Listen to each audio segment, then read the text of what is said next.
Madam ఇప్పుడు చూస్తే కొత్త కాషాయ రెండు జెండలు అయితే ఎగురుతా ఉన్నాయి.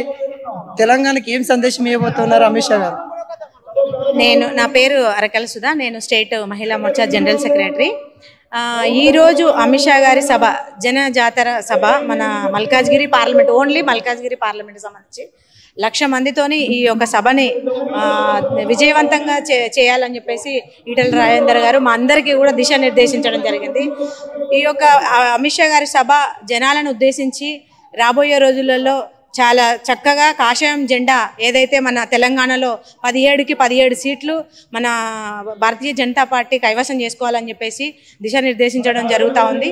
అదేవిధంగా మల్కాజ్గిరి పార్లమెంట్ వచ్చేసి చాలా ఎక్కువ జనాభా ఉన్నటువంటి మల్కాజ్గిరి పార్లమెంటు, మొత్తం 37 లక్షల మంది ఓటర్లు, అంటే అది ఓన్లీ జనగణన అంకెలతోని 37 లక్షలు, దాన్ని దాటి కూడా ఉన్నారు. అలాంటి పార్లమెంట్ ఇది ఒక పెద్ద పార్లమెంటు. ఈ యొక్క పార్లమెంట్ను గెలిచినామంటే ఖచ్చితంగా తెలంగాణ విన్ అవుతుంది అని చెప్పేసి మేము అనుకుంటున్నాం. ఇప్పుడు రేవంత్ రెడ్డి అక్కడ సిట్టింగ్ ఎంపీ అయితే ఉన్నారు. ఇప్పుడు ప్రధానంగా తను ఏమంటున్నాడంటే ఓటు నన్ను చూసి వేయండి, ఇక్కడ ఏదైతే గతంలో నేను చేసిన అభివృద్ధి చూసి ఓటు వేయండి అని చెప్తా ఉన్నారు. మరి అభివృద్ధి ఏ విధంగా ఉంది, మరి ఓటు వేయమంటారా, ఎలా ఉంది? అప్పుడు ఏంటి రేవంత్ రెడ్డి అంటే అక్కడెక్కడో కొడంగల్లో ఓడిపోయి వచ్చి ఏం దిక్కు లేక మళ్ళీ మల్కాజ్గిరి పార్లమెంట్ నుంచి ఆయన గెలవడం జరిగింది. కానీ గెలిచినడే కానీ ఏ రోజు కూడా మల్కాజ్గిరి, ఎందుకంటే ఆయన స్థానికుడు కాదు, మల్కాజ్గిరి పార్లమెంటుకి సంబంధించి ఆయన ఎలాంటి డెవలప్మెంట్ అయితే చేయలేదు. కానీ ఆయన మళ్ళీ ఇప్పుడు ఓటు అడుగుతున్నాడు అంటే నా ఢిల్లీలో లేరు, నా గల్లీలో లేరు, గల్లీలో ఇచ్చినటువంటి హామీలనే ఇంతవరకు నెరవేర్చలేదు. అలాంటిది మల్కాజ్గిరి పార్లమెంటుకి నన్ను చూసి ఓటేయనంటే నువ్వు చేసినటువంటి అభివృద్ధి ఏముందో చెప్పు.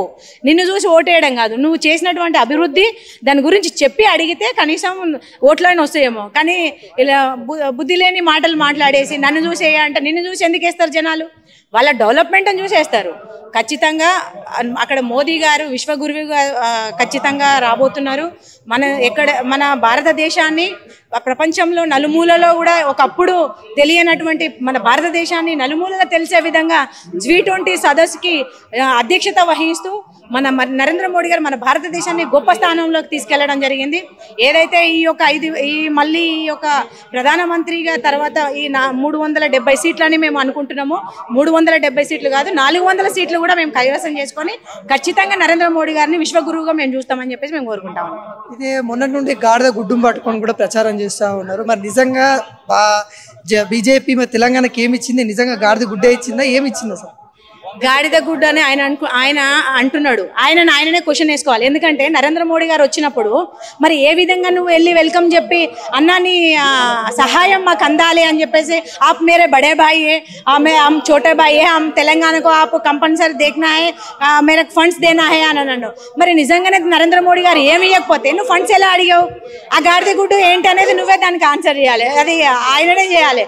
అంటే బుద్ధి లేని మాటలు, జనాలను రెచ్చగొట్టే మాటలు, ఏదో ఒక జిమ్మిక్ మ్యాజిక్ చేసేసి జనాలను ఎలాగూ స్టేట్ గవర్నమెంట్ని ఎలక్షన్లలో ఆకట్టుకున్నట్టుగా మళ్ళీ అట్లనే ఆ జిమ్మిక్లు చేస్తే నడుస్తాయి అని అంటే ఇది కాదు. ఎందుకంటే ఈ ఎలక్షన్ మోడీ ఎలక్షన్, ఖచ్చితంగా మోడీ వస్తారు. ఖచ్చితంగా ఈ గాడిద గుడ్డు సమాధానం తర్వాత మేమే చెప్తాం. మళ్ళీ ఇక్కడ మరి కాంగ్రెస్ ను 14 సీట్లు అయితే గెలిపించండి, డబుల్ ఇంజన్ సర్కార్ వస్తుందని చెప్తా ఉన్నారు. మరి ఎలా చూస్తారు? కాంగ్రెస్ కి 14 సీట్లు అని అంటున్నారు. అసలు అభ్యర్థులు ఉన్నారా అండి కాంగ్రెస్ లో? ఎంపీగా నిలవడానికి అసలు అభ్యర్థులు దొరికినారా? పక్క పార్టీల నుంచి జంప్ చేసుకొని కదా నువ్వు అభ్యర్థులను తీసుకున్నావు. ఆల్రెడీ టీఆర్ఎస్ లో క్యాండిడేట్ ను డిక్లేర్ చేసినాక ఆ వాడిని తీసుకొచ్చి నువ్వు ఇక్కడ టికెట్ ఇచ్చినావు. నీకు అభ్యర్థులే దిక్కులేరు. నీకు 14 సీట్లు ఎట్లా వస్తాయి? 14 సీట్లు పెట్టుకొని నువ్వు ఏం చేస్తావు? సెంట్రల్లో మళ్ళీ వెళ్ళి మోడీ దగ్గర వంగాల్సిందే కదా. కాబట్టి 14 సీట్లు కాదు కదా, 4 సీట్లు కూడా రావు కాంగ్రెస్ కి. మొత్తానికి మల్కాజ్గిరిలో ఎంత మెజార్టీతో గెలవబోతూ ఉన్నారు? ఇలా అసలు ఎట్లా ఉంది?